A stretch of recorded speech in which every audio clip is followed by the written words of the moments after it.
नमस्कार साथियों, आपका ITI स्टडी चैनल पर आपका एक बार फिर से वेलकम है।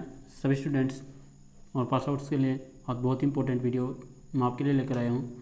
तो आज की वीडियो में हम जान पाएंगे सेलों का संयोजन, सेल जो हैं और इनके कनेक्शन के बारे में। तो इनको बोलते हैं हम संयोजन।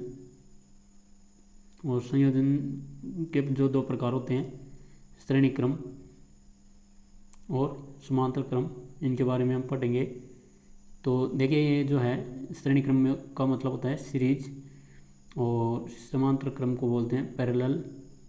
कनेक्शन जो है ये सेल के दो प्रकार के होते हैं, और सभी सेल जो हैं ग्रुप में सभी सेल मिलकर बनाते हैं बैटरी। तो ये बैटरी का हो चाहे सेल का हो, बात एक ही है। तो बैटरी के भी हमारे दो कनेक्शन अवेलेबल होते हैं, एक सीरीज कनेक्शन और दूसरे पैरेलल। हमें जिस तरह की रिक्वायरमेंट होती है उसके अकॉर्डिंग हम सीरीज पैरेलल कनेक्शन काम में लेते हैं। साथ ही हम एक स्पेशल टॉपिक के बारे में डिस्कस करने वाले हैं, वो होता है आंतरिक प्रतिरोध। आंतरिक प्रतिरोध के बारे में हम यहाँ डिस्कस करेंगे। तो सबसे पहले हम आंतरिक प्रतिरोध के बारे में यहाँ डिस्कस करते हैं, ये क्या होता है और किस तरह से ये इफेक्ट करता है। देखिए, आंतरिक प्रतिरोध जो है इसको बोला जाता है, लिखा जाता है स्मॉल आर। ये वास्तव में होता क्या है कि मान के चलिए जैसे कोई भी बैटरी है, तो इसके जो सेल है तो इसकी तो दो प्लेट होती हैं, पॉजिटिव और नेगेटिव। तो उन दोनों के बीच में जो पाया जाता है, जैसे इलेक्ट्रोलाइट जो होता है, तो इलेक्ट्रोलाइट और जो प्लेट्स होती हैं एनोड और कैथोड जो होती हैं, तो इन दोनों के और इलेक्ट्रोलाइट के बीच में जो रिलेशन होता है जो करंट को प्रभावित करता है, तो करंट को जो प्रभावित करता है वो फैक्टर कहलाता है हमारा प्रतिरोध, और प्रतिरोध को कहा जाता है आर। और सेल का जो प्रतिरोध होता है वो इसको इफेक्ट करता है, वो कहलाता है स्मॉल आर। तो ये आंतरिक प्रतिरोध कहलाता है इसको कहा जाता है आंतरिक प्रतिरोध। और सामान्य जो धारा को प्रभावित करता है उसको हम प्रतिरोध कहते हैं। तो यहाँ पे आर आंतरिक प्रतिरोध है, और सर्किट इसको बैटरी को इफेक्ट करता है, सेल को इफेक्ट करता है। तो आर का जो है, इस आर को कहेंगे हम आंतरिक प्रतिरोध। और अब आर का जो वैल्यू है, यानी कि आंतरिक प्रतिरोध जो आर है, वो किस किस पर डिपेंड करता है। जैसे हमने पढ़ा था कि आर बराबर रो एल अपॉन ए, ये तीन चीज़ों पर डिपेंड करता है। आर प्रोपोर्शनल एल लंबाई के साथ साथ बढ़ता है। अनुप्रस्थ काट क्षेत्र के साथ में मतलब यूँ है कि जैसे तार रे की मोटाई ज़्यादा होगी, यानी कि मोटा तार जो होगा तो उसका आर क्या होगा, कम होगा, और पतले तार जो होता है उसका प्रतिरोध ज़्यादा होता है। तो ये अनुप्रस्थ काट क्षेत्र के विपरीत और लंबाई के समानुपाती होता है। ऐसे ही हमारा जो है यहाँ पे इंटरनल रेजिस्टेंस की बात करें तो ये सर्किट जो है लंबाई पर निर्भर करता है, यानी कि सर्किट की जो लंबाई होती है, तार की जो लंबाई होती है। और दूसरा इफेक्ट आता है अनुप्रस्थ काट क्षेत्रफल, अनुकाट क्षेत्र इसको बोला जाता है। और तीसरा जो है, ये जो इलेक्ट्रोलाइट यूज किया गया है यहाँ पे, यानी कि पदार्थ जो होता है, पदार्थ जो भी यूज किया गया है, तो पदार्थ की प्रकृति, यानी कि प्रकृति जो नेचर, तो इन तीनों पर ये निर्भर करता है। और वही सेम है जो ओम के नियम में और हमने प्रतिरोधों के नियम में देखा है। अब हम चलते हैं जो है इनके बैटरी के EMF के बारे में। तो ये रिलेशन देखने के लिए हम यहाँ से इसको थोड़ा आगे बढ़ा लेते हैं। देखिए, यहाँ से हम जानते हैं कि बैटरी का जो नेट, जैसे सेल जो होता है, इसका अगर कुछ इस तरह से हम देखें, ये प्रतीक होता है प्लस और माइनस। अब जब इसमें इंटरनल रेजिस्टेंस पाया जाता है तो वो जो होता है वो सेल के साथ ही होता है लगभग। तो इंटरनल रेजिस्टेंस जो है ये इसी के साथ में पाया जाता है। तो अगर हम यूँ देखें तो यहाँ से जैसे हम मान के चलिए, ये इस तरह से पॉजिटिव और नेगेटिव सेल जो है, यहाँ से इंटरनल रेजिस्टेंस यूँ। तो अगर हम इनको इंटरनल रेजिस्टेंस काउंट करें तो अब हम देखते हैं जो सेल का जो EMF होता है, सेल में जो आंतरिक प्रतिरोध होता है आर, और सेल का जो वोल्टेज ड्रॉप होता है वो किस तरह से निर्भर करते हैं आपस में। तो जो कुल EMF जो होता है, यानी कि सेल का, वो निर्भर करता है उसके टर्मिनल जो वोल्टेज है, टर्मिनल वोल्टेज, और उसका जो वोल्टेज ड्रॉप होता है, वोल्ट था ड्रॉप, तो वोल्ट था ड्रॉप पर निर्भर करता है। ये कैसे करता है कि जैसे ईएमएफ का मान हम ई रखेंगे और वोल्टेज टर्मिनल वोल्टेज का नाम वी, तो इंटरनल वोल्टेज ड्रॉप जो होगा वो आई, वोल्टेज ड्रॉप जो होगा आई सर्किट की करंट, और आर जो है इसका रेजिस्टेंस। तो ये इस तरह से होता है, यानी कि वोल्टेज ड्रॉप का जो है यानी वोल्टेज का फॉर्मूला आई आर जो होता है उसके अकॉर्डिंग। अब ये जो है ये आपका इस तरह से यानी कि ऐड होता है यहाँ पे, इसको एडिशन बोलते हैं।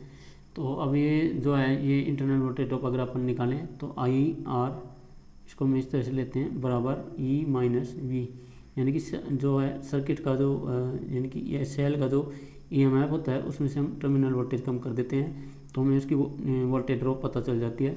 और वहाँ से अगर हम इस करंट को भी फाइंड आउट करना चाहें तो करंट का जो मान होता है वो होता है ई माइनस वी बटे आर। तो ये जो रेजिस्टेंस है ये आपका इंटरनल रेजिस्टेंस है, और इसको हम यहाँ से स्मॉल आर लिखते हैं। अब इसका भी अगर हम वैल्यू पता करना चाहें तो थोड़ा सा हमें इसको आगे लेना होगा। तो इंटरनल रेजिस्टेंस का मान पता करने के लिए हम यहाँ से देखते हैं कि इंटरनल रेजिस्टेंस जो है वो आर बराबर ई माइनस वी बटे आई, इस तरह से होता है। आर बराबर ई माइनस वी, अब आई का जो मान है आई का मान हम रख देंगे आई बराबर वी बटे आर, क्योंकि ये हम जानते हैं।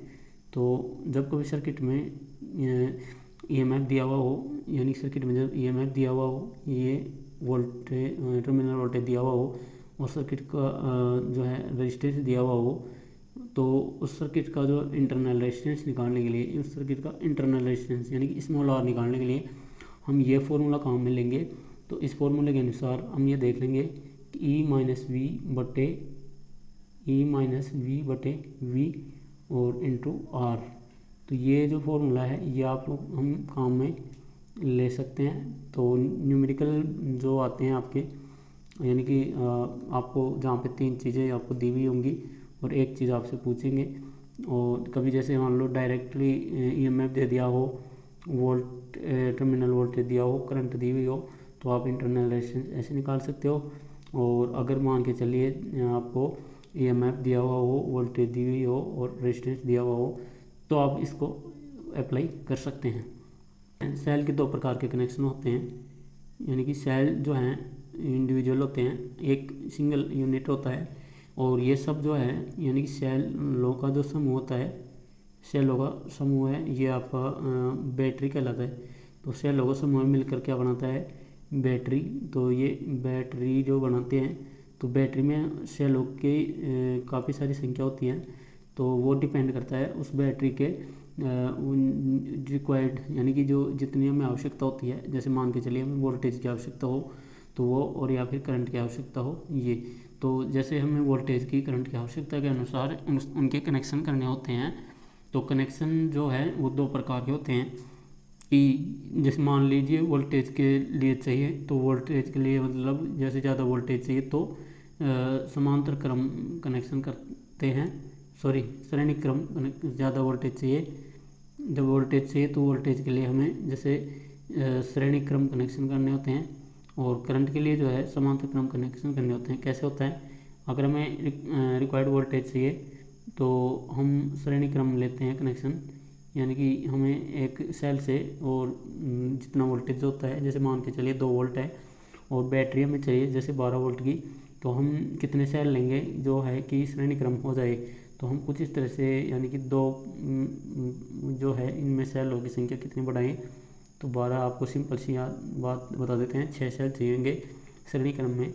अब ऐसे ही मान के चलिए करंट जो रेटिंग है, जैसे मान के चलिए एक सेल की रेटिंग है 0.5 एम्पियर और हमें 2 एम्पियर की बैटरी चाहिए। मान के चलिए कोई बैटरी का करंट रेटिंग है सेल का है 0.5, तो उस कंडीशन में हमें करंट बढ़ानी होती है। तो करंट बढ़ाने के लिए हम इसको जितनी गुना करंट बढ़ाते हैं, तो मान लीजिए एक सेल की करंट 0.5 है, तो हम 4 सेल अगर लें तो इसके लिए हम करते हैं समांतर क्रम। तो यहाँ पे सेलों की संख्या की आवश्यकता होगी 4। तो ये तो होता है करंट के अकॉर्डिंग, वोल्टेज की रिक्वायरमेंट होती है, तो ये आपका श्रेणी क्रम कनेक्शन करना होता है। अब दिखा देते हैं आपको कि हमारे श्रेणी क्रम और समांतर क्रम कनेक्शन किस प्रकार के होते हैं।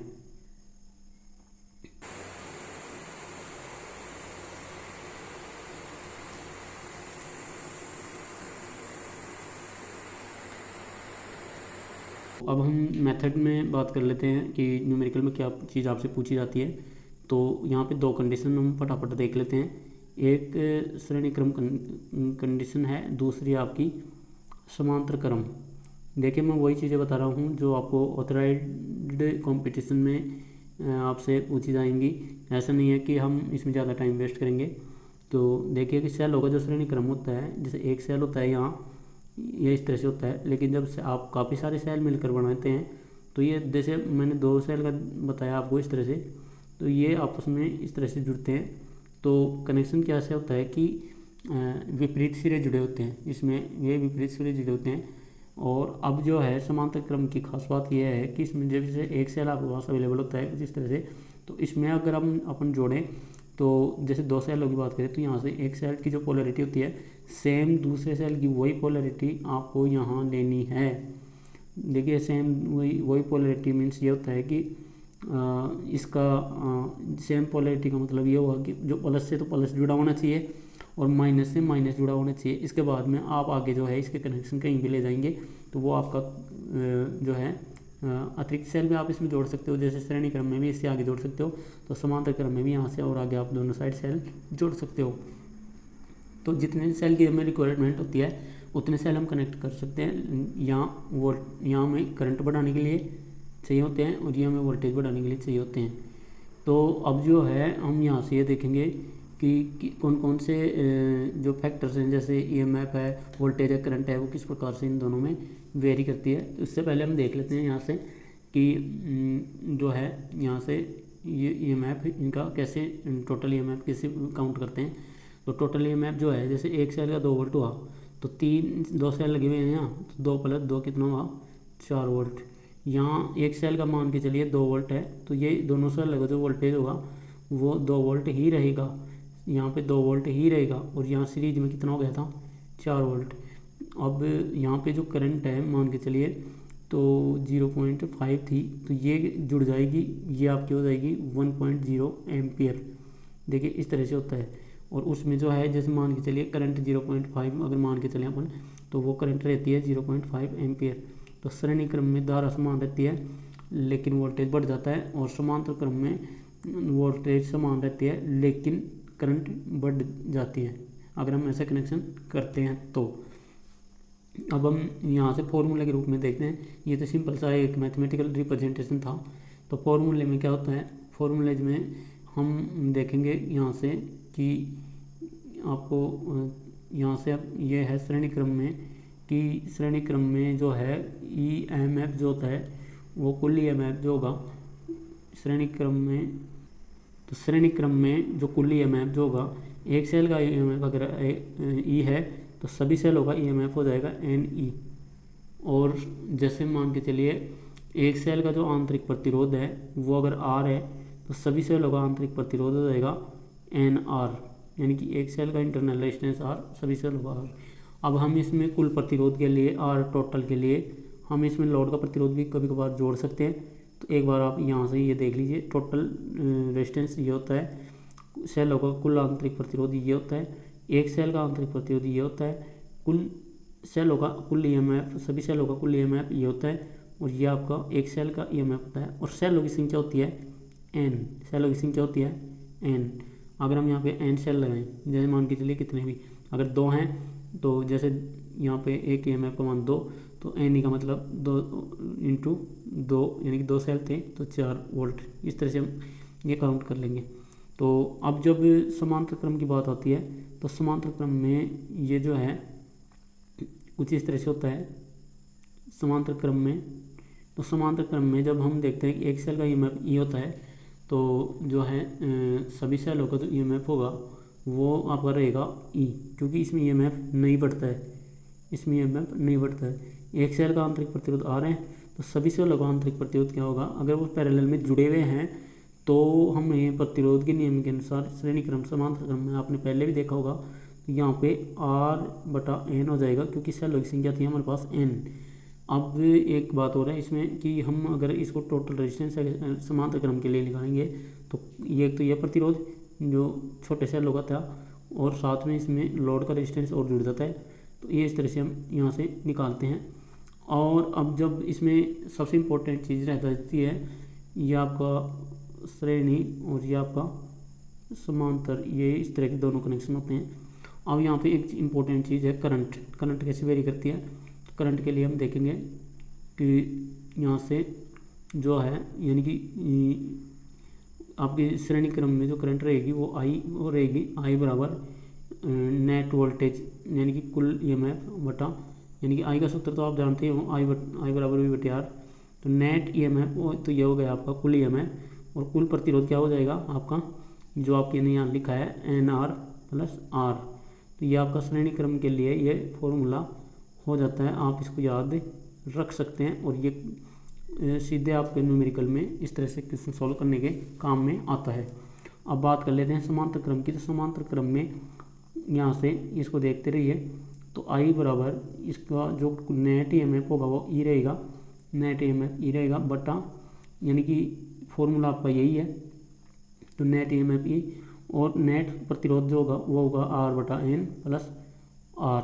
तो ये आपका इस तरह से इसमें काम आता है, किसके लिए? समांतर क्रम के लिए। तो यहाँ पे श्रेणी क्रम की कंडीशंस ये हैं, समांतर क्रम की कंडीशंस ये हैं, और इसकी करंट, श्रेणी क्रम की करंट इस तरह से निकाली जाती है, समांतर क्रम की इस तरह से निकाली जाती है। तो इस तरह से आगे आपको न्यूमेरिकल्स आप इसमें सॉल्व कर सकते हैं ये फॉर्मूले रख के।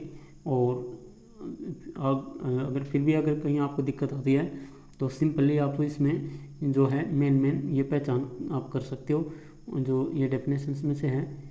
और अब हम एक छोटा सा डिफरेंस और देख लेते हैं कि श्रेणी क्रम और समांतर क्रम में मुख्य बातें क्या होती हैं। तो समांतर क्रम और श्रेणी क्रम में देखिए डिफरेंस मेनली यही है, इसमें करंट समान होती है और इसमें वोल्टेज समान होता है। समांतर क्रम में वोल्टेज समान होता है, श्रेणी क्रम में करंट समान होती है।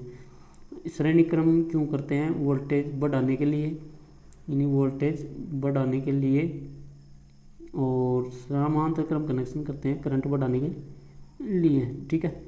तो ये इस तरह से हम रिक्वायरमेंट होती है, और आई होप आपको ये जानकारी अच्छे से समझ में आई हो। तो वीडियो को लाइक और शेयर करना ना भूलें, और चैनल को अभी तक आपने सब्सक्राइब नहीं किया है तो चैनल को सब्सक्राइब ज़रूर करें।